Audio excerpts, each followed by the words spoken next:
What happens when you close off miles of city streets to cars and open them up to people instead? In Los Angeles, that question gave rise to Ciclavia, a now iconic open streets event that has redefined how Angelinos experience public space. This week, I'm joined by Aaron Paley, the co-founder of Community Arts Resources and one of the key visionaries behind Ciclavia. For decades, Aaron has been at the forefront of cultural programming and creative placemaking. His work shows how temporary interventions, when rooted in community, art, and culture, can challenge entrenched ideas about urban life and help us reimagine new futures.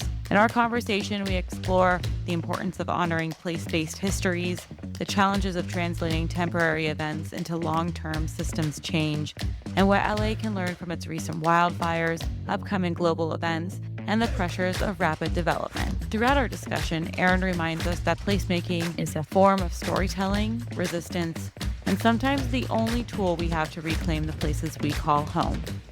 I'm Kate Gasparo, and this is Building Better Cities. You were saying that you wear lots of different hats, so I want you to start there.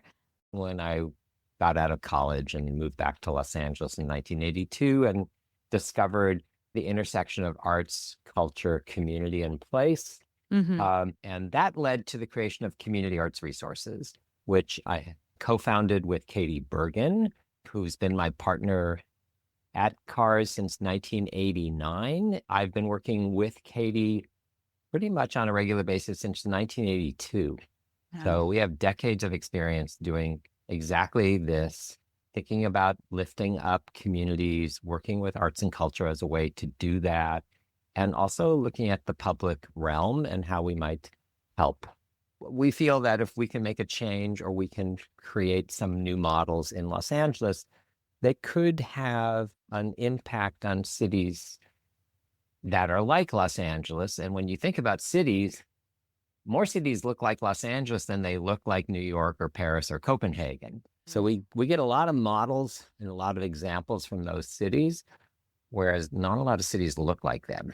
We have a lot of cities all around the world that have a lot of sprawl and were built the way LA was built in the 20th century in a car-centric manner. And so if we can figure it out here, we think that there are replicable models for the world, which are exciting for us. And so you're really talking about the intersection of culture and arts and placemaking, but I know you wear another hat in your role leading Ciclavia. It's interesting because for us, Ciclavia is the same thing. I mean, it is not something else, but what it taught us, because for us, for me, Ciclavia is a placemaking exercise. It's about how do we activate public space and how do we use arts and culture to bring communities together and how do we activate communities. What it taught me was that I was really working within an arts and cultural framework, or even I dare to say an arts and cultural ghetto. Like I was not looking at how might the work that we were doing have an impact with transportation or on the built environment or in public health or on community using public space. Like actually the projects that you're working on do have impacts in many other places and in many other spheres. And that was a really important lesson that I've been really focused on, how to break down these silos that divide all these different practices like affordable housing, green space, public health, arts and culture, transportation. All these things need to be working together and not in isolation. Well, maybe you could speak to that in a tangible way for Ciclavia and how it has become a landmark event in Los Angeles, and maybe what sparked the idea and the first steps to make it real, and sort of how it's evolved from there as it's touched on many different parts of the urban experience. Great. Okay, so Ciclavia is a really interesting tale to tell. In 2008, I was part of this 2-year fellowship, and my thesis was I would like to activate public space in an even more effective way than I have been doing for the last 28 years. And where could we do that in Los Angeles? And I had this light bulb go off at an urban planning conference in Las Vegas, of all places. And I was hearing somebody talk about the Beltline at Atlanta and how they were taking this abandoned railroad line that ran in a circle around the city and turning it into this new public space. For me, this big light bulb went off and said, we have this amazing 51 miles of the river, which goes through all these different neighborhoods. This was back in 2008. It was not effectively being used by Angelenos. So I was thinking of creating a river festival that would activate the river for a certain amount of time and change the way people thought about it and saw it from that temporary activation. And I said, well, I'm actually trying to create a long, linear festival inside an urban context. Are there any other examples of this? And I met with Jason Neville, who was at the time a urban planner working on the river.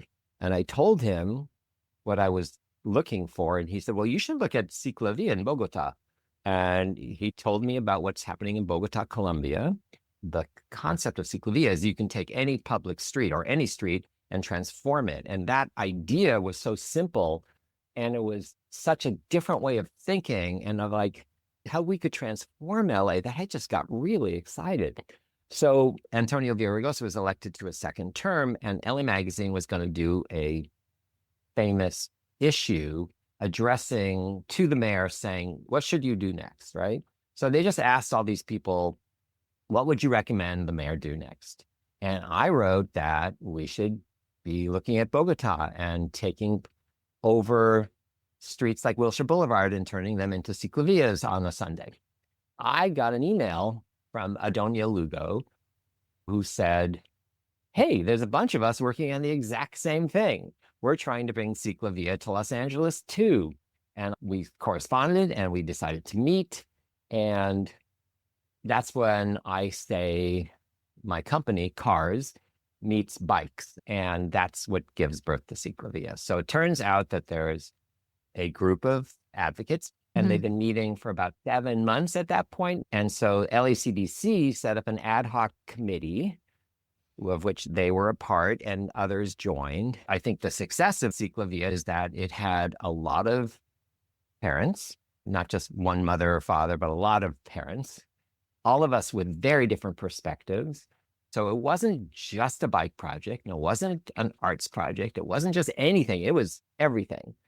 And that large mix of uses and ideas really makes Ciclovia and made Ciclovia the most successful version of open streets in the United States. We have been absolutely embraced by Angelenos in a way that other open streets events in other cities just don't hold a candle to this in terms of how popular it is. That's exciting to hear sort of the evolution from Bogota to Los Angeles. Like you said earlier, LA is one of those cities that if you can do it in LA, you can do it in a lot of different cities. And I feel like Bogota is similar in that sense. There's lots of different urban forms that you can sort of draw from. It's so important that this model comes from Latin America and not from Paris and not from Copenhagen and not from New York, right? That this is a model that was developed in Latin America, in a city that if you go to Bogota, and I've been 3 times now, has a lot of parallels with Los Angeles. And it's like, if you can do it in Bogota, you can do it anywhere. And actually, Bogota loves the way it's taken off in Los Angeles. But Bogota has given this example to the world. I think there are over 100 cities in Latin America alone that do it like Bogota every Sunday. Can you talk about the temporary nature of Ciclovia and how it has helped Angelenos view their urban scape in a different way and how they're able to use the urban form and what the public right-of-way should be like, especially in a car-centric city like Los Angeles? So the first thing is, how does a temporary event like Ciclovia impact Angelenos? And I would say that Ciclovia, by its nature and by its evolution, is not fixed in one location. There are now, 15 years later, maybe a dozen routes that are pretty tried and true, that work better or work well, that are easier to implement now because they've been done more than once. And each time they're done, they're slightly tweaked, so they're never quite the same. And the model that we ended up coming up with was that we would bring this idea to different neighborhoods and connect different neighborhoods in different parts of even different parts of LA County, not just in LA City. So what it does for Angelenos is it allows them to see a place with completely different eyes.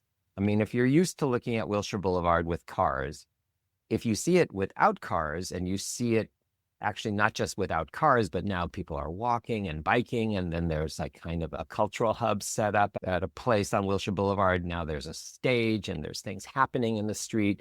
So it's become a site for festivals or a site for community engagement. Your idea about what's possible has changed, because I always say that Ciclovia is a postcard from the future. You're literally getting an idea of what might be possible, an alternative reality. What if a street or streets look like this all the time, right? So it does give you that taste. And what does it mean to be able to move around the city without a car? It's also kind of a starter drug for that, because Angelenos are so used to moving around the city with their cars that they don't realize that it's actually not that far from one neighborhood to the next neighborhood, and that on a bicycle, it's actually about the same amount of time. Like, it rewires your mind as to how LA is. Like, actually, the distances between neighborhoods aren't necessarily as big as you think they are. And the city is actually, even though it is big, it's still graspable. There's still a way to make it human, right? So temporary events can absolutely rewire you. So we often think, and maybe this is an idea, that there's a tension between temporary activation and long-term investment. And because of your experience working on both of those and your multiple hats that you wear, what does it take to translate the energy of a one-day event or a temporary activation into permanent changes in infrastructure or policy? Well, unfortunately, it's a completely different toolbox or toolkit. Like, to do a temporary event and to do long-term civic change are really different, and you need different teams and different constituencies and a different support model. For example, that with Ciclovia happening in 2010 and its success and its embrace, I honestly thought that 15 years later, the streets would look really different. Like, really different. I thought that we would have some major car-free arteries already in place, like not just bike lanes, but we would have transformed and, let's say, turned Wilshire Boulevard into an east-west corridor that would be just for public transit and active transportation, as opposed to, really nothing much. I don't think much has shifted in the permanent built environment, or not as much as I thought. So it is a very different model. You can get permission to do something for a short-term change, like for a day or two, and have buy-in from all these different people, let's say, to turn that street into a car-free street. But those very same people or elected officials or whoever might not at all be on board for turning that into a permanent public space that's car-free all the time. That's a very different calculus for them and a very different calculus for everyone. The advantage of doing something like Ciclovia in places like Bogota and Los Angeles is that it is a lower investment and does turn streets into public spaces that can be great recreational spaces and great places for kids to grow up on a regular basis without as much of an investment. How would you create a new park? By getting new land that you don't have, and then going through this major process of community engagement, and then stakeholder buy-in, and then elected officials support and community support, and just making all that happen. It turns into a 10 or 20-year process. So in many ways, creating temporary change for a place like LA is often the only way to see change happen more in our lifetime, right? There's so many places I want to bring this conversation. So bear with me on this next question. This idea of using cultural pieces to reimagine spaces that we have sort of forgotten about or that Hmm. don't have a very robust shared history, Hmm. and the tension between wanting to see change happen quickly, but also wanting to respect legacy in these places.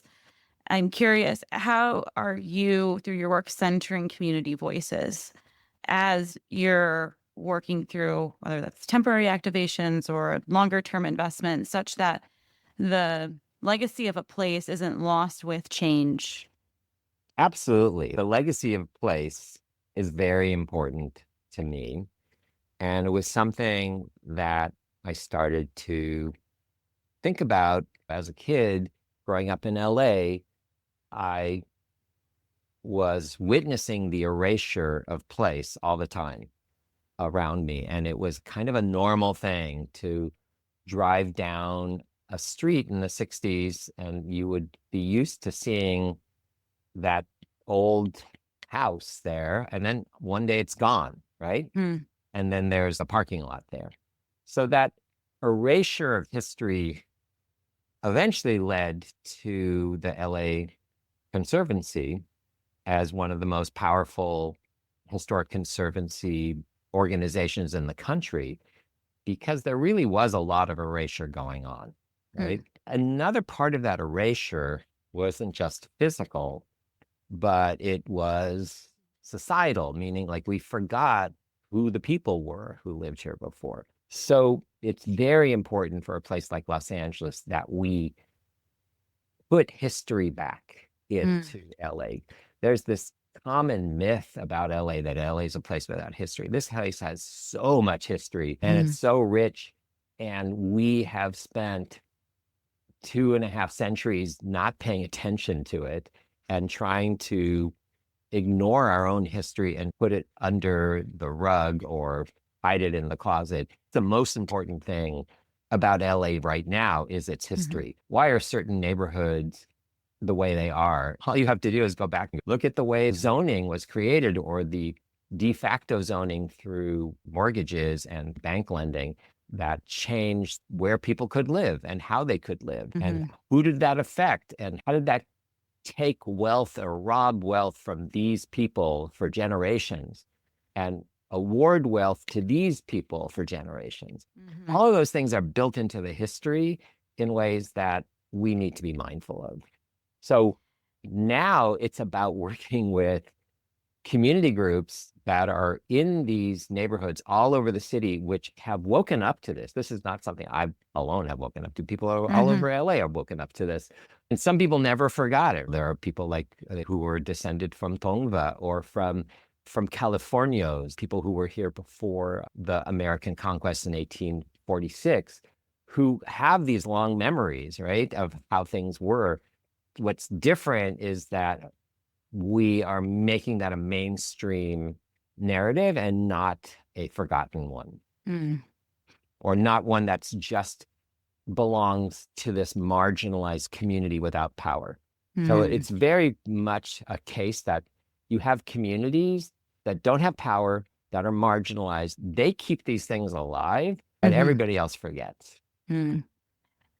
There's been this tension and push and pull, I would say, around the need to expedite infrastructure, housing projects all throughout California, and expediting the permitting associated with these types of projects. And in some cases, maybe restricting the amount of time that stakeholders have to speak on those projects. What you're talking about in terms of the legacy of neighborhoods and the historical context in which these projects are being built, there needs to be that sort of transparency or dialogue that happens to ensure that history doesn't continue to be pushed under the rug. And I'm curious what your thoughts are as people look towards expediency and implementation of projects and making sure that we have adequate stakeholder engagement to ensure there's equity and the legacy and history of a place isn't forgotten. How do you think about that push and pull? And are they necessarily in conflict with each other? Oh, well, I hope there's a way to do it in a just way that delivers these things in a timely fashion, because you can make these really coherent arguments for both sides. I think it's complicated because I can see when we talk about long-term change versus short-term transformation, how different it is. I have so many friends who love my work and love Ciclavia and other projects that I do with Community Arts Resources or with Los Angeles Tomorrow. And they love that idea of how the weekend makes it a very different place. But they very much don't want it to change all the time. They are not interested in a road diet. They're not interested in a car-free street. They're not interested in how their neighborhood might be transformed by this. Our system is broken in terms of making decisions. And our system is broken in terms of looking at balancing different constituencies and different needs and trying to figure out how to move forward. I think that what we need to do is come up with very imaginative solutions that are very Los Angeles. Francis Anderton, Christopher Hawthorne, and others have been talking about the multifamily legacy of Los Angeles, the multifamily housing that we used to have and how creatively it was done. Instead of getting these really great examples of what this could look like, we get developers using all the tools at their disposal to create a project that pencils out, which means we're looking at very high density, maybe it doesn't look at all like the neighborhood. Maybe it's done economically so that it's not as pretty as people would like it to be, or it's not as aesthetically moving. And so we end up with these solutions that then people react to. It's like, I don't want that 8-story behemoth in my neighborhood. Like, it's terrible there and it's going to be terrible here, as opposed to us coming up with a more LA solution. Sometimes we see as outsiders, I'm speaking as somebody who is adjacent to LA, has always been adjacent to LA, but not an Angelino, see snapshots of LA in different points in time. And right now, I would say there might be 3 large snapshots in the public view. One related to the fire recovery from January, one related to the protests that are happening in the public space, and the third is sort of forward looking at these large events that will call LA home in the next few years, being the Olympics and the World Cup. And each of those different snapshots tells a different story of LA's development journey. As someone who thinks about the public realm, how do each of these snapshots translate placemaking for the local community, and how places can be a powerful tool for change or for reflection on history in those areas? Well, I think you are very correct in pointing out these 3 areas as key to where LA is now and where LA is going. So we had these major fires January 7th and onward, and we are just beginning to grapple with what that means to rebuild and restructure. The protests and the militarization of our public space by ICE and by the federal government is really something that we have to grapple with, because they are not going away. We have already signed, under the Biden administration last year, we already signed the contract that security for the 2028 games is in the hands of the Department of Homeland Security. So the federal government and the Department of Homeland Security is in charge of the games security. And so we need to come to terms with all of this. So in my mind, placemaking and telling local stories and telling the real authentic LA stories that there are through place and through arts, culture, interventions in place is not only necessary, but it's an act of resistance as well. And it's going to be more and more important moving forward. And it's important for the fires because we need to, as much as possible, do what we can to allow Altadena to retain its sense of Altadena. to allow the Palisades to retain their sense of the Palisades and that history and those legacies that they represent, which are very different for each community, but very rooted in each of those places. We also need to allow for histories to be told and narratives and stories to be told that have been marginalized in those places. We also need a way to make those places more friendly to the people who live them. I mean, rebuilding them exactly as they were isn't necessarily the solution in my mind. I think that we need to be looking at that and say, what could we do better? Like, how could we create public spaces in these neighborhoods that aren't there now? How can we create ways for people to come together in those neighborhoods on a daily basis that they didn't have before? All of those things are important in the rebuilding from the fires. And they're also, all of those issues are the same issues that need to be thought of when we think about the large scale events, which is like, we need to create new public spaces and lift up our neighborhoods and our communities throughout all of LA County. We need to, as Southern California or as Los Angeles County, we actually need to grapple with some systems change. That's not just about making a tweak to this street or to this law, but I think that the way the city charter is set up, the way the county is set up, it's very difficult to get things done. And we need to grapple with that and come up with a way to fix our sidewalks, for example, as a very small example of a very big problem. Like, if we can't figure out how to fix our sidewalks, and the problem with thinking about fixing our sidewalks is that we think about them as just the sidewalks. Why aren't we thinking about the fact that the sidewalks are part of the street? And why is it that, you know, when you look at the street in the city of Los Angeles, you've got 14 agencies that have jurisdiction over it. And why does that make it so complicated? And we don't have a system right now that's working. I think that we need to start thinking in a more interdependent, more complicated way than we have before. And I'm not sure what that's going to take, but I would like to see that change before I pass the torch on to the next generation.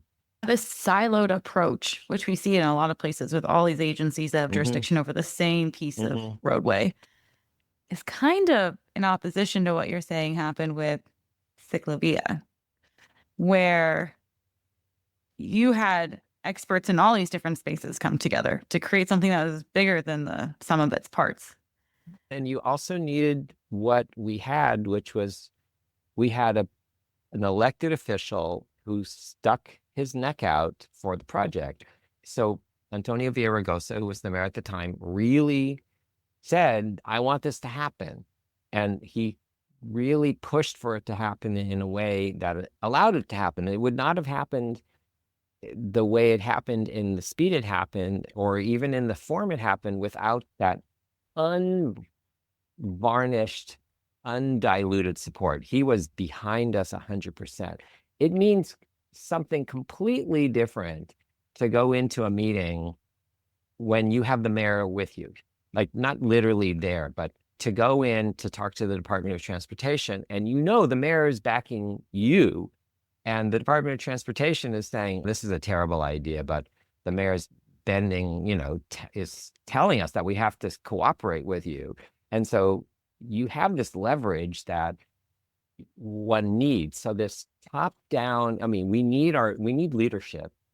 It's very important, and leadership is critical to getting big things done. We also need a bottom up approach where, as Ciclovia did, we really brought communities together and an interesting mix of coalitions together to advocate for the project at the same time. So that top down, bottom up approach is really important, and change is only going to come if both of those things are happening at the same time. Thanks for tuning in to Building Better Cities. If you enjoyed today's conversation, be sure to hit subscribe so you never miss another episode. And if you could help spread the word by sharing with someone, it would mean so much to us. To learn more about our work, check out buildingbettercities.com. We're excited to keep the conversation going, so until next time, let's keep building better cities together.